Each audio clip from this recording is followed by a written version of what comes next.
Okay, hello and welcome to our fifth and final week of the Awakening program. So tonight we're going to cover the last key on the journey or the last part of the puzzle that we need to achieve that state of awakening, and it is that of open-heartedness. So I will go to my presentation that I've had fun with creating with the use of these new AI tools. This is the one. Alrighty, can you see that okay? Good. Alrighty, so open-heartedness on the path to awakening, exploring compassion, connection, and inner freedom. So just to remind you, we've covered meditation, we've covered coaching, which I believe is a great help to meditation. We have covered the locations of what it is like to be awakened, so we know what we're aiming for. And I've also covered the insight practices, which are traditionally the keys to unlocking the awakened state. And the last that we're covering this week is open-heartedness.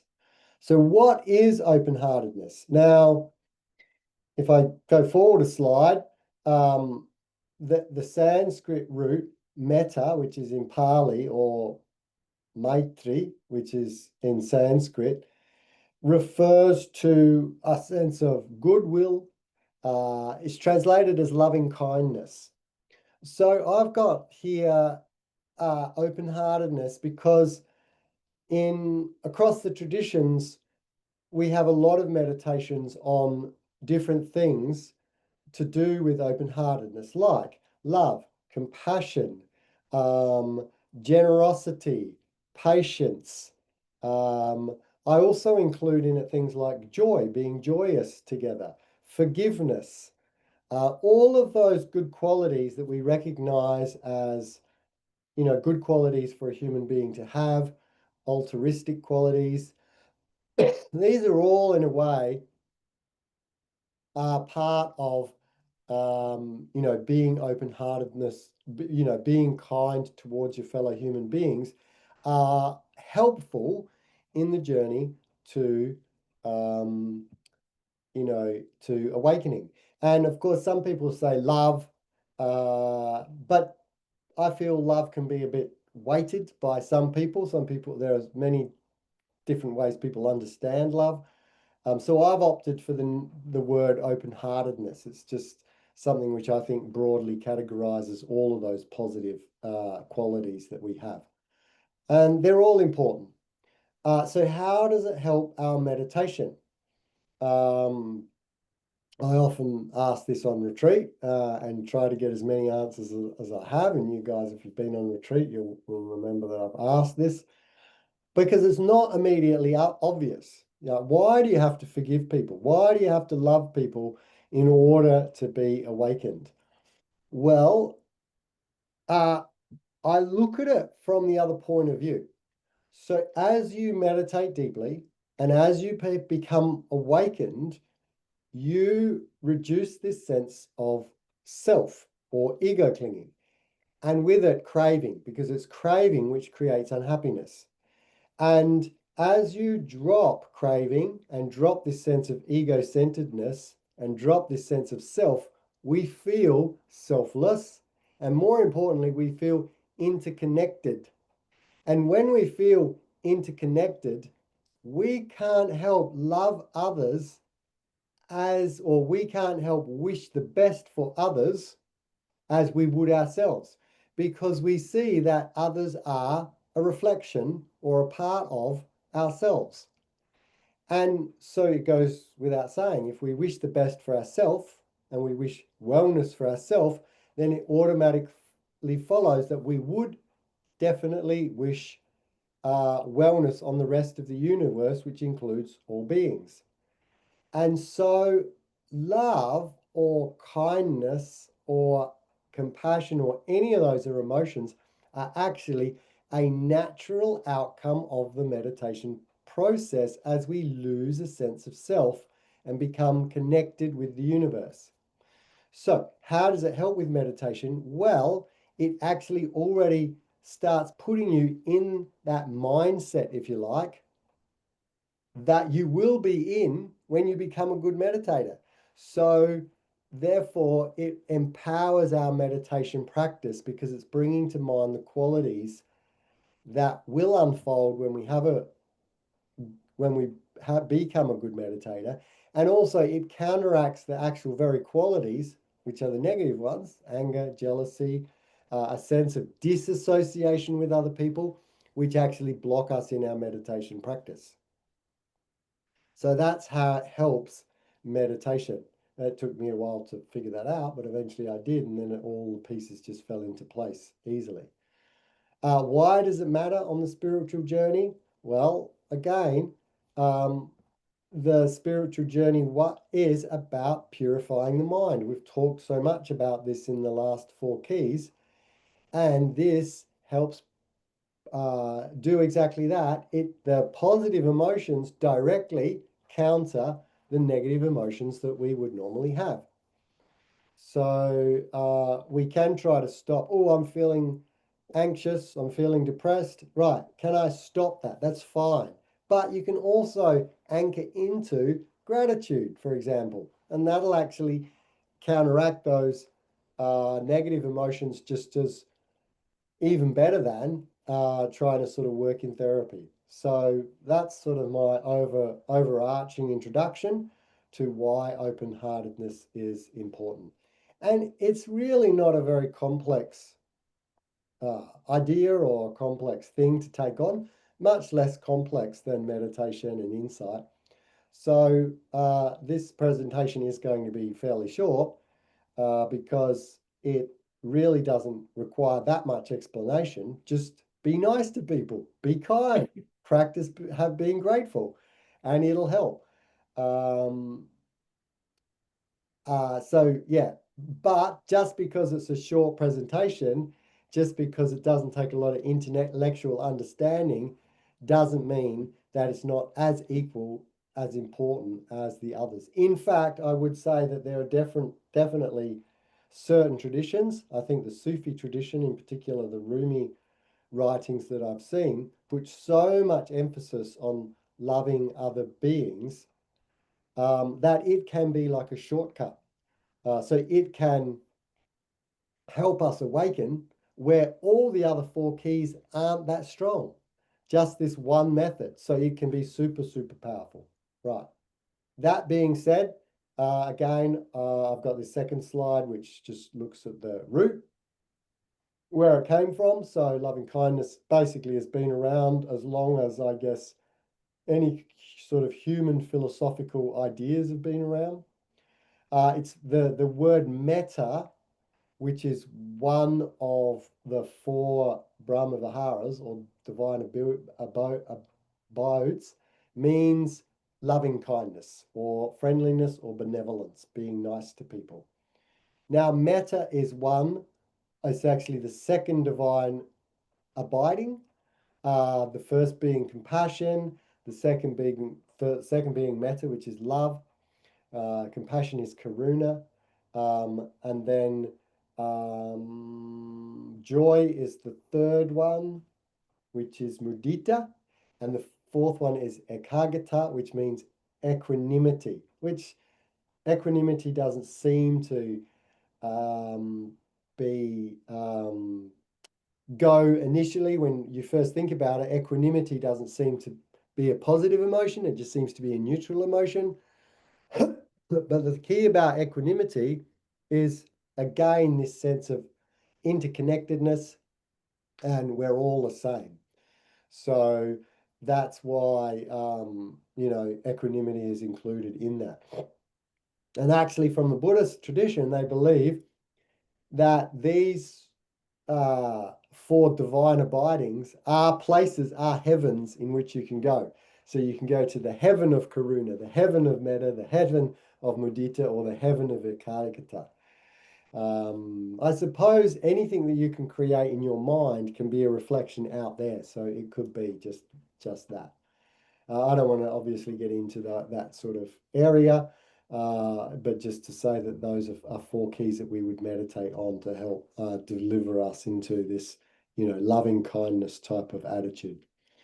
So yeah, the distinction is unconditional goodwill and not dependent on conditions. So that's the importance about these definitions of love is when we give love, most people give them with expectations. So, well, I love you. How come you don't love me? So there's expectations there. But of course, that's only more clinging. So it's important to note that any practice you do should be unconditional love, irrespective of whether it's received or not received, whether it's reciprocated or not reciprocated. All right, so let me know, jump in if you have any questions. Okie dokie. So like I said, it's not a really big subject here, and instead we're possibly going to go a little bit more practical here, and I'll explain two methods which I like. Of course, if you look on Insight Timer or any of these apps, there are thousands of meditations on all of these different sort of good topics like, happiness and love and kindness and all of that. But a traditional one that has been used for thousands of years is to divide people up into groups. Now I've got a common one here. We would divide it in, and then we would direct love to all of these groups. So first of all, the self. We want to direct love to ourselves first of all, because if we don't love ourselves, it says if you can't love yourself, you can't love others. So we obviously want to be able to wish ourselves the very best. And then we would go to loved ones because they're easy to generate love to. And that's good. That's what we want to do. And we should stay for a long time on just sending love to loved ones because more than anything, we want to sort of soak ourselves in that feeling of, love or compassion or forgiveness or whatever we're meditating on. Then, after we've tried loved ones, we practice with neutral people to see if we can actually generate a similar amount or the same amount of love towards people that we don't know very well or that we feel neither good nor bad to. And then the most difficult actually is the fourth category, which is the difficult people. So why can't we love those people we have difficulty with? That's a bit of a challenge for us on this path. And the way to do that, oh, and then all beings is the last category. So infinite beings, the 10 billion beings in the world. You can also send love out to all the animals and plants. And if you can imagine beings on other planets, you can send love to them as well. Now, how do we do it? Well, we just basically pray for them. I mean, it's not rocket science. So the metta prayers might be things like, may they be happy, may they be safe, may they be healthy, and may they be free from difficulty. So you can choose any one of those prayers or lots more. May they be free from sadness. May they be filled with joy. And then may they also have equanimity. We can also pray for equanimity is a good one too. And sometimes you can feel more love if you direct it to a single person. And sometimes you can sort of feel more love if you direct it to everyone. So again, when you have these groups of people, sometimes you concentrate on small groups, sometimes bigger groups, sometimes single people, sometimes everybody on the planet. Um, and it's important not to just go through the ropes, but to really, what it feels like to feel loved or to love someone or to be loved. So we want to generate that in our mindset. It's no use just going through the ropes. So we first of all say, may I be happy? May I be safe? May I be healthy? May I be free from all difficulties in my life, all problems in my life? And then we could go to someone else. May Kathy, may you be happy. May you be safe. May you be healthy, etc. And so we can do individualize it, or may everyone in the group here be happy and safe, etc. And the Buddha was sort of funny in one of his sutras. He says, May all the beings to the east be happy. May all the beings to the west be happy. And then he divides it up into females and males. May all the females in the east be happy, and may all the males in the east be happy, and like that. So, any which way, it doesn't really matter. You just take groups of people, single people, and you just go through these prayers until such time as you start to feel that. And then you immerse yourself in that feeling of metta, whether that's, as I say, compassion for people who are less fortunate than us, that are, in terrible situations, wars and things like that. Happiness for those people we love.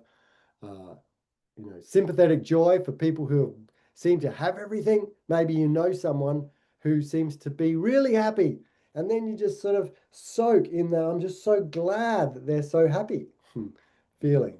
Um, yeah, so that's the traditional way. Now, that's the Buddhist way.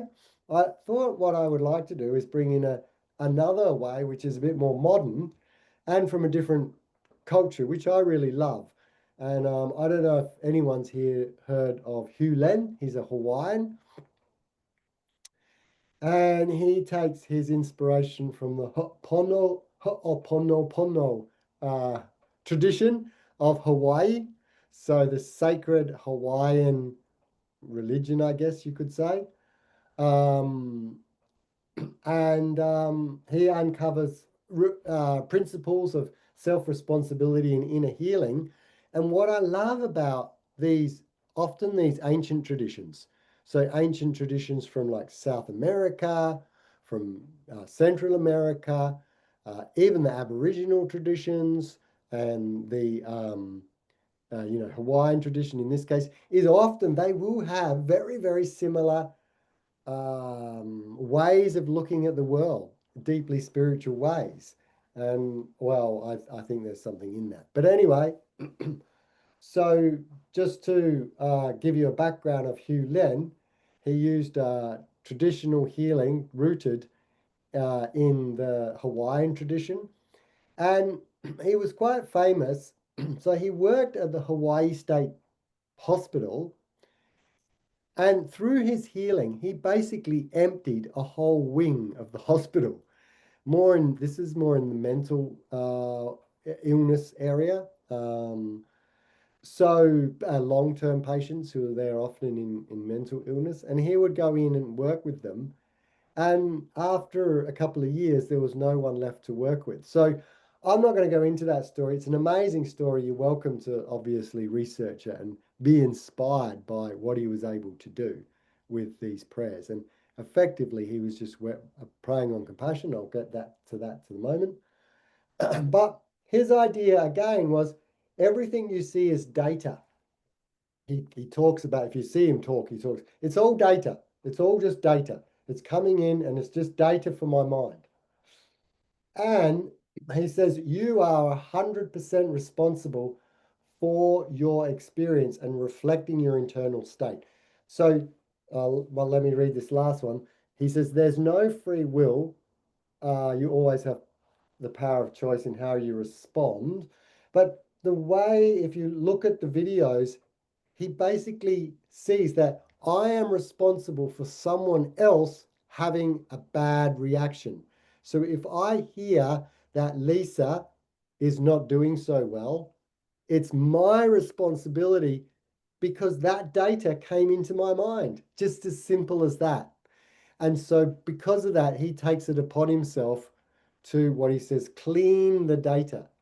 That's all he does. If you look, I sometimes show videos on my meta retreat, and he says, I'm just cleaning the data. That's all I do.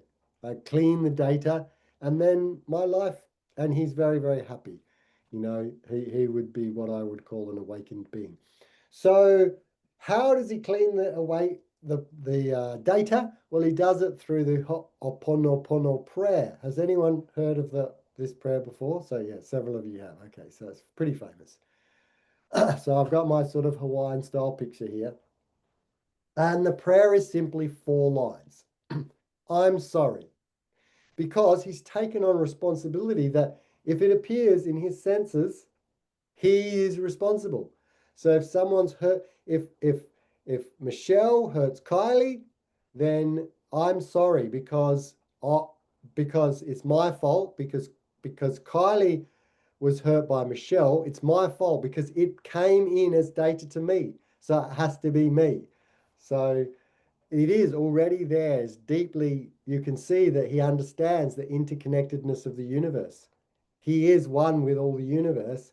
And therefore, if something happens in the universe, which is not ideal, it's his fault, it's his responsibility. So the first line is, I'm sorry. Like it's behind these words are just a vast different way of thinking than what we think.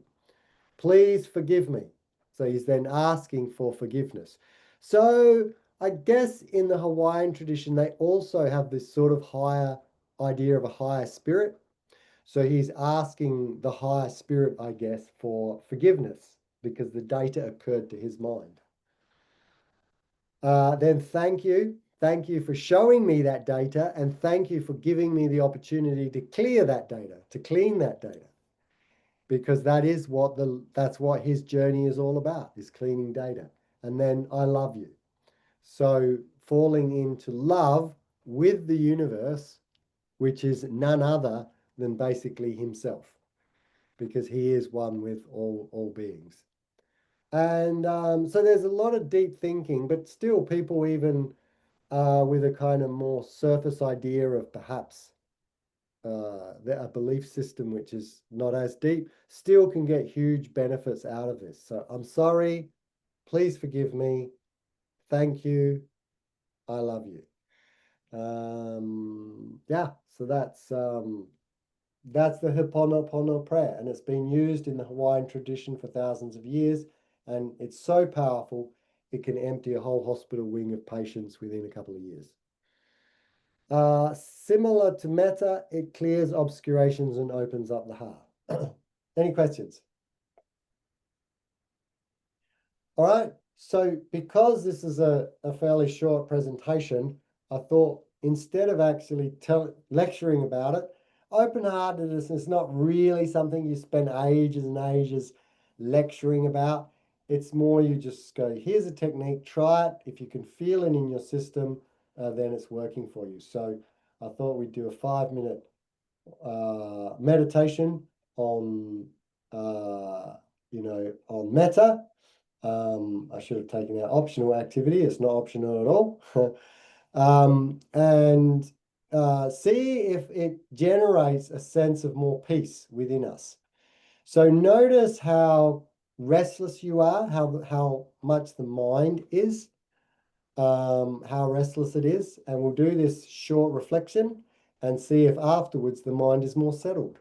And that'll provide the evidence to show you that metta does indeed work. So when you're all ready, if you'd like to close your eyes, you can. And then start to breathe, staying in the present moment. Now, we as Westerners think of the heart as the seat of loving kindness. So breathe into that heart and start to open up your heart.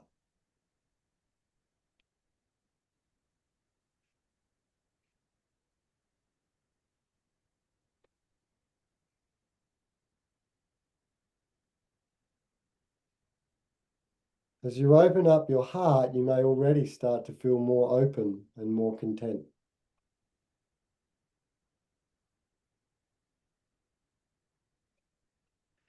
Now soften your heart and pray, may I be happy. Really wish yourself every happiness.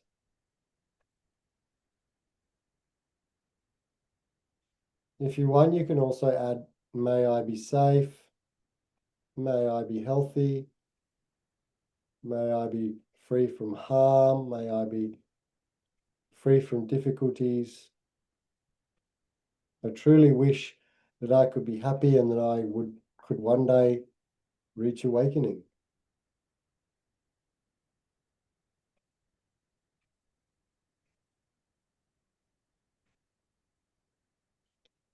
Now,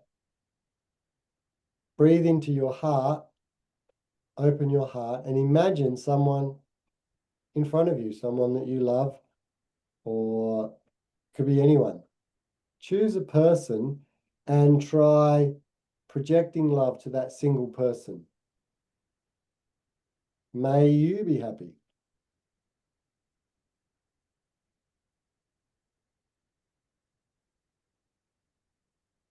I really, really wish you could be as happy as it's possible to be.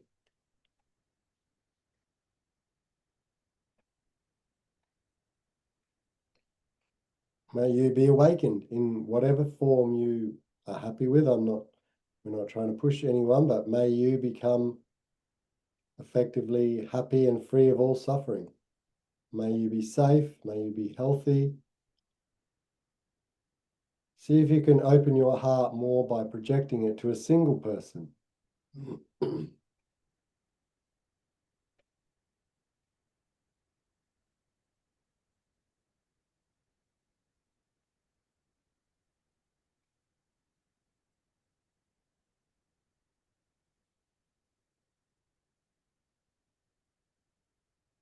Now imagine that single person is added to with all the beings in the world. Can be just all the humans, but you can add in animals if you like as well, and plants. Whatever sentient beings you want to add, and wish may they all be happy. See if that has an effect on your mind. May everyone be safe, may they be healthy, and may they be happy, and may they all achieve awakening.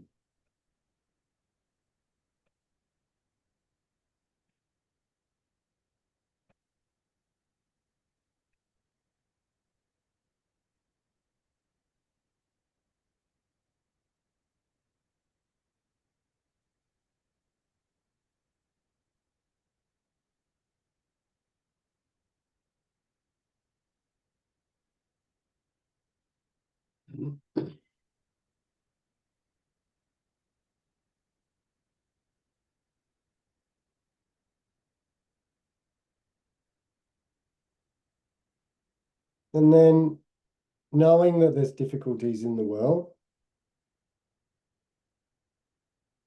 we pray that I'm sorry for these difficulties.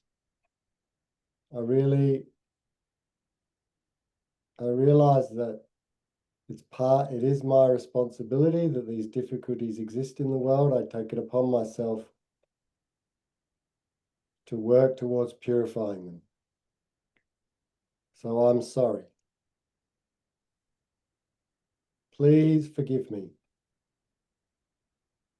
Obviously, I've been clouded in ignorance, just as all beings are.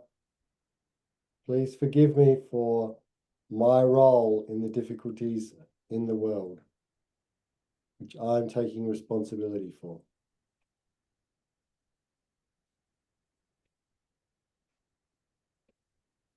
So I'm sorry, please forgive me.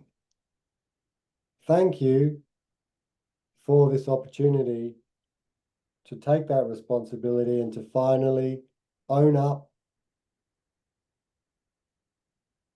and purify the data that is out there. May it be purified. I love you. I love everyone. I wish all beings were happy. All the people that were involved in this data. I love the universe.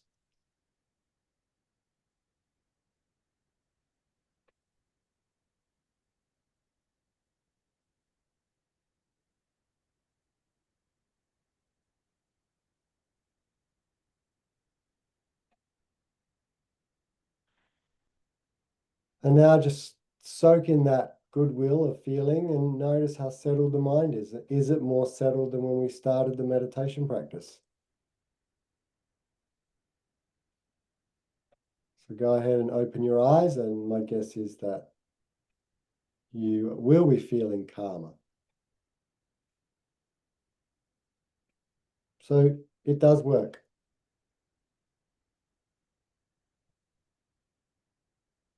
All right, any questions up until this point? Okay, I'll keep asking. One day you'll have a question.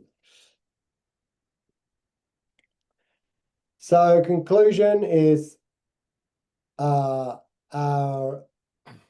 awakening can require a softening of the ego defenses, and this is best helped through an open heart. It allows for, among other things, these are just three: acceptance of the present moment, a disillusion of craving. That's really what open-heartedness does, is it's the complete opposite of craving, and experiencing connectedness or non-separation, which is non-duality. So metta is a foundation, and some would say a shortcut to awakening. So I believe that it's a very powerful way, and done correctly, if you're a metta practitioner, you know, for many people, this could be a way to quickly awaken the mind just through developing deep sense of metta and awareness. If it doesn't resonate with you, that's fine. The other keys are also very powerful as well, but this is potentially a very powerful way to achieve awakening. All right. So, what questions do I have? Or do you agree or disagree? What do you think, Michelle? What do I think? I'm still trying to, I mean, I agree with it. I'm trying to figure out how it sits alongside with the other things that we've talked about along the way that are to do with the letting go of the ego. So how is it that I offer a prayer for myself when I think we're supposed to be thinking about, well, does myself really exist anyway? So I'm feeling a little bit of tension there. Well, so I'll add two things. I think it's a great question, and it's probably the one that stumped me for decades, for at least a couple of decades. That's exactly what I thought. I get the meditation stuff, but all this namby-pamby, love thy neighbor, hippie stuff, I'm not into that because I was an engineer.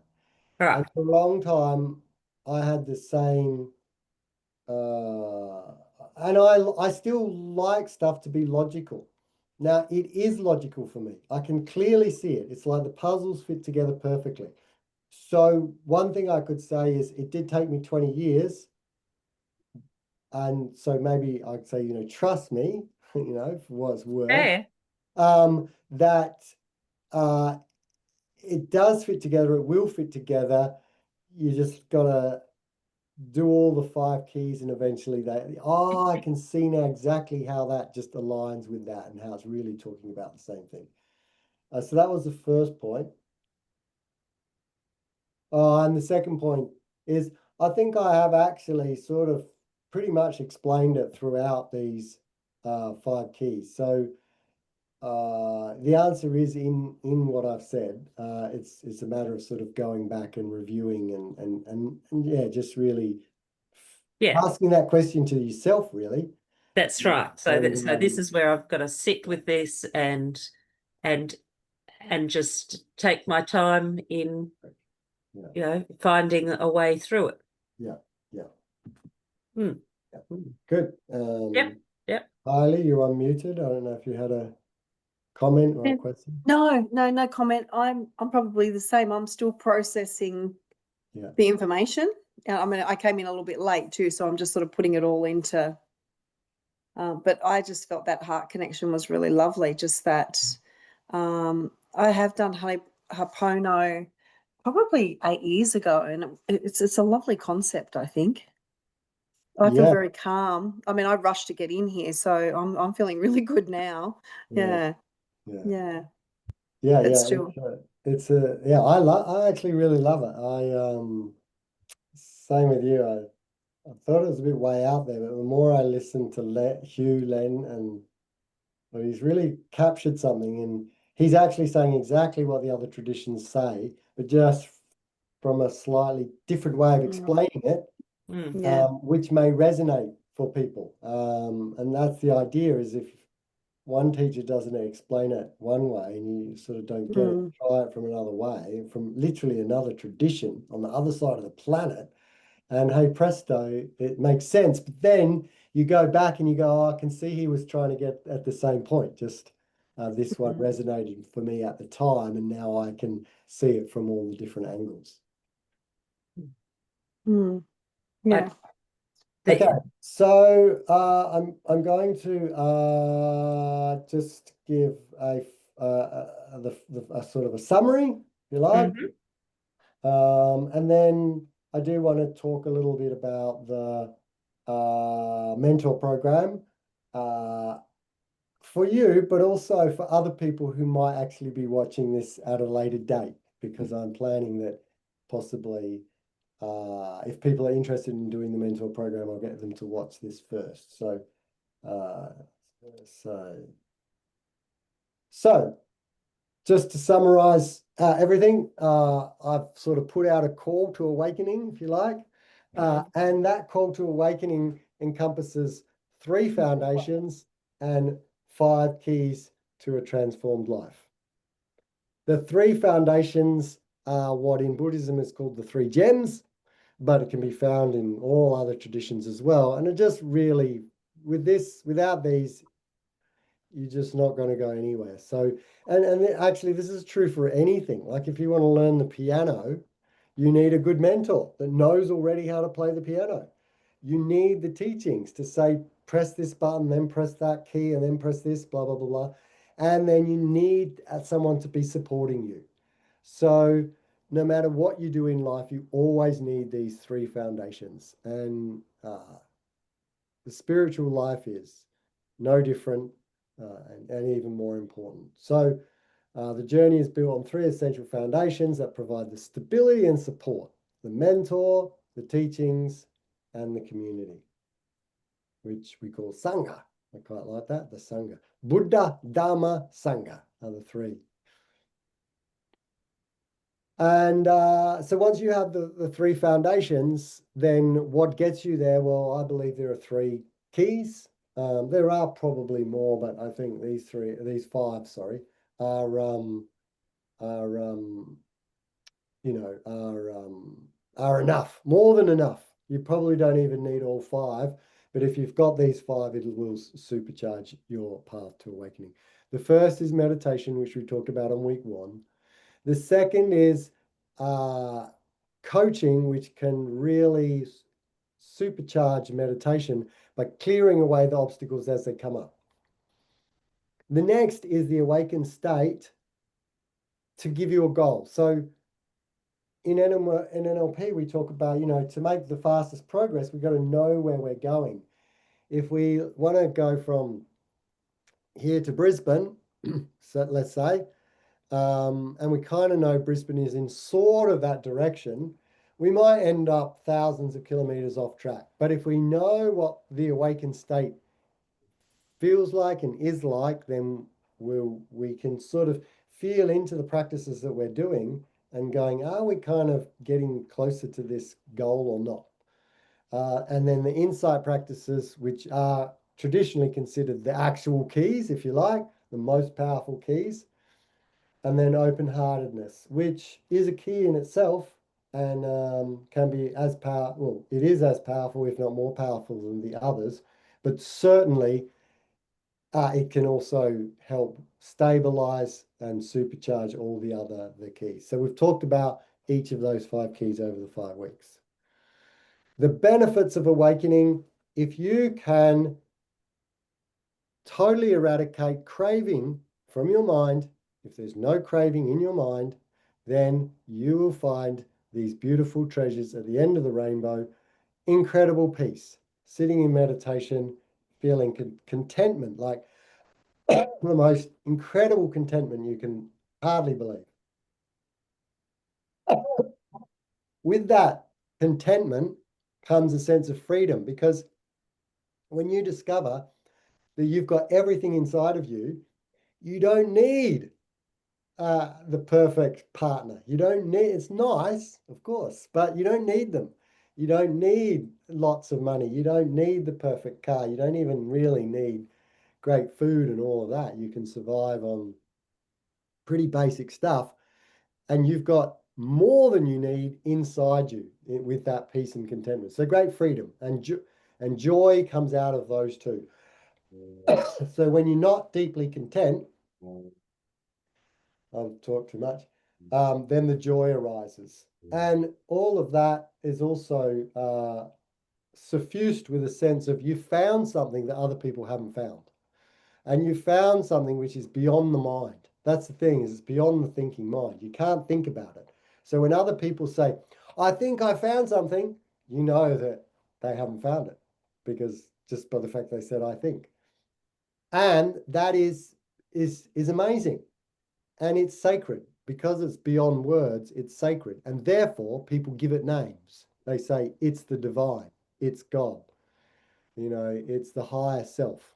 And they're free to give it those names. That's fine. People can call it whatever they want, but it is special, and it is sacred. Then, on a practical level, it also gives you a very clear and powerful mind, so you can observe people and understand what's going on. You can observe yourself, and therefore you can actually be more efficient in life. That's a secondary thing, but it can be helpful, and in particular, it can be hopefully helpful in inspiring other people. So I did this with the retreat on the weekend, so I'm going to do the same with you. It's a challenge. It's a moment of truth. So if there were these benefits, who would like these benefits? Put your hand up in the air. Great. Now, keep your hand up in the air if you're willing to give up other parts of your life and let them drop away in order to work towards the things. And I've put here 1 hour a day, but significant amount. Yeah, well, on the retreat, a lot of people just were like, I don't know if I can do that. So, I mean, it is the human condition. I know it, but it's really interesting. I just find that, they say, I say, do you believe me? Everyone's like, yeah, I believe you. Well, who's willing to do it? Oh, well, it's just that I'm so busy and I'm going on holiday. I'm going on holiday too, and I'm working towards, it's a lot of money. It's very expensive, Anyway, I'm not dishing them, but that's the way it is. What do you think of my picture here? Yeah, no, looking at it, it's different. I actually, for this one, I uploaded a photo of me and I said, make a picture with the teacher that looks a bit like me. So, and it came up with that, the AI. So anyway, that was a bit funny. But yeah, so it's great that you guys are willing to put in the work, because it is definitely a challenge. You do need to work at this stuff, both sort of like actual work, but also it's like you're going to face skeletons in the closet, and that's really where the really hard work is, facing stuff you don't want to face. So anyway. So I've said, just as a drop of water doesn't wash away a stain, just one teaching like this actually doesn't wash away, because that's what it is. It's stains or obscurations that obscure what is already there. So part of our mind, our awareness, is actually already awakened. Our awareness is already awakened, but it's covered over by the mind. And just as one teaching is not going to uncover it, one drop won't wash away a stain, one teaching won't uncover it. It does take daily effort. Now, I've said 2 years, you should get a long, long way. So that's why I've put the 2-year mentor program together. And we're basically washing it every day or every week, just slowly a coaching session, a meditation session. Look at the insight. Let's practice love and kindness together. Let's go back to meditation. Let's see what it's like to be awakened. And it slowly washes away those misunderstandings and the patterns that we then recognize and get rid of. So, yeah, so I hope it creates a shift in you. Maybe one teaching is enough. For some people, they do have big shifts. But generally, it's about staying the course and washing it away over a period. So, as I said, I do want to just introduce the 2-year program, which I would love to have you guys and many others get involved in, recognizing, of course, that it does take a commitment. And most people would say, oh, nice to have. I'd really love to be completely happy all the time, but I don't have the time. Hint, hint. It's just an excuse. But anyway, so year one, we sort of really start off with the fundamentals, and we do meditation 1 week, which is the book, the special book, The Mind Illuminated. It's not really coming up in focus anyway. And then coaching, and then the second one is intensive coaching. So I will coach people twice a month usually, to try to really nail those initial patterns. Later in the year, towards the end of the year, we will look at the insight practice. We'll actually do a bit of pranayama as well, which are physical work, like body work, which I think is helpful. And we will also look at doing the Ho'oponopono prayer sort of later in the year as well. So that's in year one. Year two is more advanced. So then we dive into the Finders course, which is what is it like to be awakened. So I introduced that in week 3, and we will do that course. It's $1,000 US course. I'll stump up the money for you guys. I will do it for you. And then you enter that program, and that is a 3-month protocol, and that can cause big shifts. And people do it straight off the bat. There's nothing from stopping you doing it right now, but I feel with a foundation of awakening, it's far more effective. Then we will keep learning. So we'll do the later stages of TMI, as well as stuff like the Shinzen Yang noting technique. And we will explore some other teachings by other teachers, which again, take another view. And if you haven't shifted by this time, we won't give up. We'll look at awakening from different teachers' points of view to see if that shifts you. And the ones I like are Buddhadasa, which is a Thai teacher that I studied the works of in Thailand, and Ralph Zetlin, who's one of these crazy yogis, but I love him. I reckon he's got a very powerful way of looking at the world too. So. And then as well in the year 2, of course, we're looking at stabilizing the awakening that you have already had. So people will, I'm confident that you guys and others will have awakenings, but sometimes at the beginning they can be fragile and you can backslide. So there's definitely heaps of stories of people who backslide. And so we want to stabilize that so it's more stable. So that's the curriculum. If I just quickly show you, here it is in more detail. You can see sort of there's every month has week 1 teaching, week 2 sort of coaching, week 3 teaching, more coaching. We'll actually go through some of the teaching the NLP processes, because I find that sometimes a way to trigger people into thinking about the patterns. If I just say, what's your patterns holding you back? People go, well, I don't know. But if you teach on, say, conflicts, people go, oh, yeah, I have a conflict. Yeah, anyway, that's that. And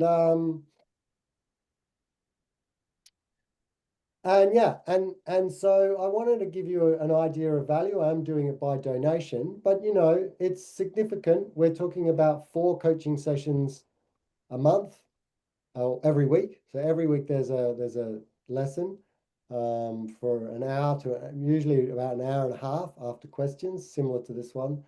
I do coaching twice per month minimum, or as many as you need. Then also there's some bonuses. So I think, Catherine, you've already got this, and Lisa has too. But I've got a teacher program. So if for some reason you wanted to teach meditation, I have a whole training worth $2,000, which I sell online, and it's to help you to be a teacher. So it gives you lesson plans and meditations and how to structure a class.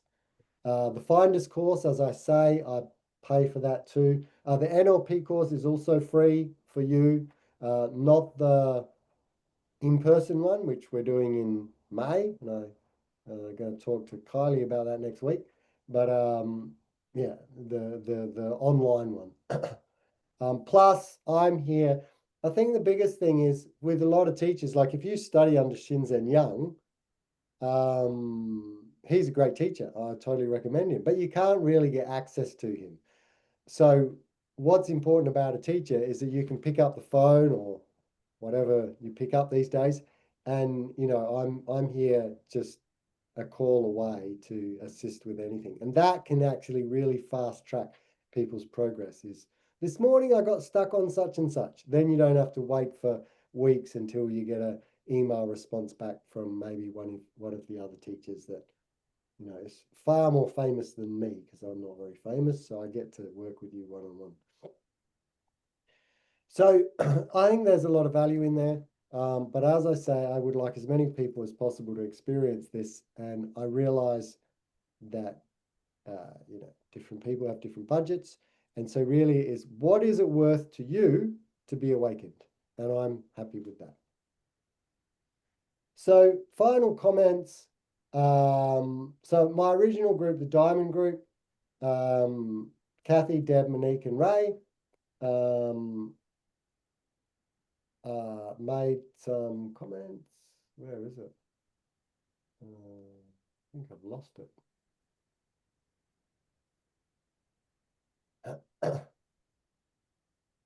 And for you and for those,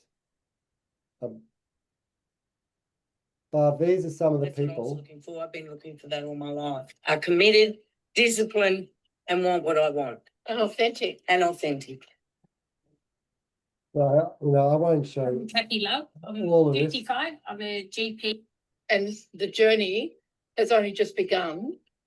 And I think it's a great source for the rest of my life. The thing that has stood out for me is that I joined because I was introduced to the book, The Mind Illuminated, at your Insight Retreat last November. And I could see that it made sense. The first time I've got it, it's like, this is taking meditation in a way forward that is planned, not random. I really wanted it. Like when it talked about the tranquility and the peacefulness and the state of achievable and really simple. Meditation is a tool that rolls into your personal life and can increase your everyday way you live. It is spiritual, but it's also really for everybody. Like Practical. Practical, sensible. And we've all come in at different levels. Yeah, so Kathy is a GP in Ceduna. Deb is retired in Melbourne. And Monique is a sort of a hippie in Coffs Harbour. So different walks of life. Hopefully you can resonate to them. But the other one I really like is Ray. And Ray has got to be the most average Australian guy. He works in a beer factory in Melbourne with 2 kids. And this is 8 months in. It says everyone should meditate 30 minutes a day and busy people should meditate an hour a day. Hi, I'm Ray from Melbourne. I'm an electrician. So I decided to join Peter's meditation mentoring group because I had dabbled with meditation in the past and I could see how beneficial it was for me in my happiness and well-being. The days I meditated were much better than the days I didn't. So I found Peter and his group and joined up. It's been a great ride. One of the reasons I enjoy meditation is I also think it's something that you can do no matter what.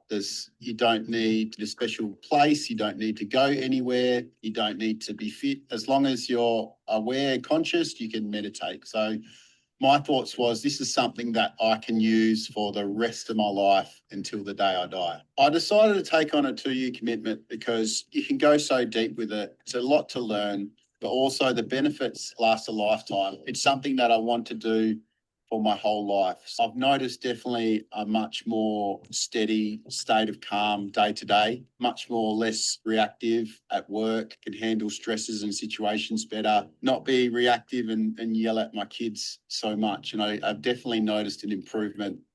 So that was 8 months in, and actually something triggered on this retreat, which he then deepened. And now I'm yet to get the second interview with him, so hopefully to do that. But he's now meditating at a very, very deep level, and he basically doesn't have negative emotions anymore. So yeah, so Ray still joins us. You're welcome to join in on one of our sessions and have a chat to him anytime. But I think he's an example of how, I guess, because a lot of people say, oh, those people are special. I couldn't do that, but Ray's about as average as you can get and has really done some great things. The other ladies have too, so everyone has. Alrighty, so with that, I'm going to stop the share and come back. And yeah, any questions on at least, loving kindness on the path to awakening or anything else? Not a question, but a comment. Yeah. The Hawaiian tradition one that got featured in an episode of The Pit this season, where adult children are trying to say goodbye to an elderly parent, and it had all of those elements, but it also had "and I forgive you," and "will you forgive me?" So the parent wasn't conscious to it wasn't a two-way conversation. So, but yeah, so that I remember thinking at the time, oh, that's a really lovely process, but it went through those same things. I'm sorry, and I forgive you for what and please forgive me, and I love you, and I know you love me, and it was lovely. Yeah, no, I've heard that version. It's sort of expanded so that you've got the two-way thing. Yeah. That's also, if that works, that's great. Yeah. Mm. Alrighty, well, Okay. that's let's keep chatting, but I'll just end the recording there. So yeah, so for anyone who didn't catch it live and are looking at this later, if you have any questions, please reach out. And of course, if you've got any questions about the 2-year program, then just email me and I'd love to answer those. So I'll just stop the recording there.